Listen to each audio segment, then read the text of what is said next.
My name is George Yabu, and I'm one half of Yabu Pushelberg. And I'm Glenn Pushelberg of Pushelberg and Yabu. We started very humbly out of university in Canada. Started doing simple projects, gradually became known in Canada, then became known in the United States and internationally.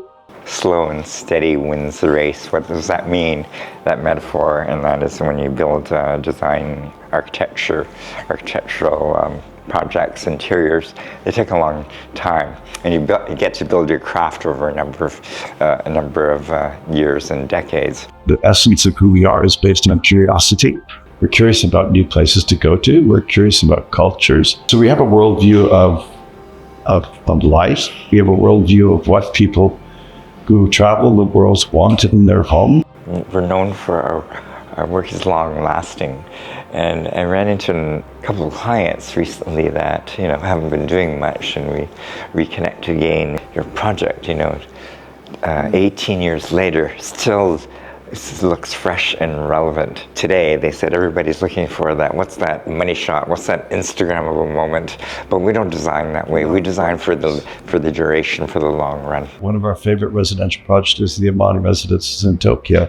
So this is the kind of a next step in that pathway. The more successful projects that come from out of our studio are ones that we have a really strong exploratory relationship with the client. And the more that the client is very open and warm and receiving, the more that they allow you into their world, into their mental scape, the better the project will end up being, because we are able to answer the problem to solve. And design is all about problem solving. Ayala Land has built this great project, and I think this continues to be a landmark project. Well, you look at this building, and it's a really, really gorgeous building. It's, the amorphous quality, the soft edges, and so the outside skin of it, the overall form, the floor plate, informed interiors. A lot of our interiors, we continued that amorphous soft quality. Some of it is influenced by nature, but there's a rigor to our work. So the functionality of the interiors, how the spaces are used, are really we're not compromised by more of an artful architectural form. We think about how people live today. They live in a more fluid way.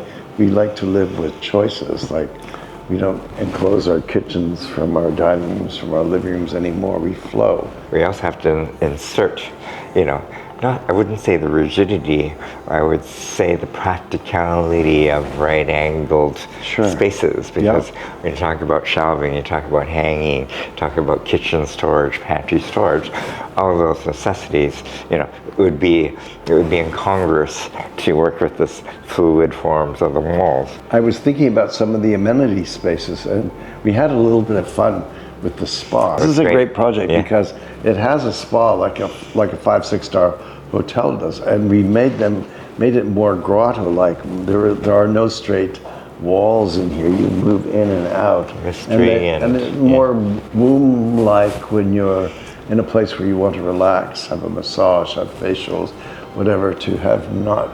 It doesn't give the spaces all away at once, so you've got little alcoves and things in it. And also it just gives you a sense of a bit more individual privacy and less aware of there are others around. So it carries on that exclusivity even in the realm of the spa. Coming from the world of designing hotels, you design the most aspirational bathrooms on earth, the most aspirational cooking areas on earth. And we learned from that when we applied those principles to designing homes or residential projects of this nature. Think deeply about how people live in a contemporary world, and how people live temporarily in hotels and then permanently in residential projects. So the ideas flow from one typology to another. I think we can live in this place. I would live in this place in a second. We're big on textural qualities of materials. Sure. And those textures give a lot of more interest, which compensates for a little tighter range in nature's color scheme. We truly believe that it's important to keep things simple. Yes, of course, we need to adapt it to new technologies as you live in a home, but to do it simply. The beautiful organic amorphous quality of the building itself has that counteracts, has that familiarity and that warmth, and fights against the psychological austerity and coldness that People think technology comes with technology. It sort of works in juxtaposition. Technology always advances, Yeah. but the quality of living is always maintained through our design that we created. You know, you have a full floor in this project. You have a Amazing. panorama view 360-degree of view. Manila. That to me is luxury. When you plan the interiors, you base it on those notions of views, of panorama, of space, of choosing materials that are bespoke and special, but not ostentatious. The bones of the interiors are a kind of soft modernity, which allows for each homeowner to decide, am I a minimalist? Am I modernist? Am I classical? Am I traditional? Am I eclectic? And we think about those issues because it is one's home. And so by building a good bones, that the scale proportion of spaces are done well and they're detailed properly, you can express yourself in the mood that you wish to capture. This is a perfect architectural masterpiece if you're fortunate enough to live in it. We took home for granted before, but now we realize that home is really, I mean, this sounds trite, but it is where your heart is, where your soul lives.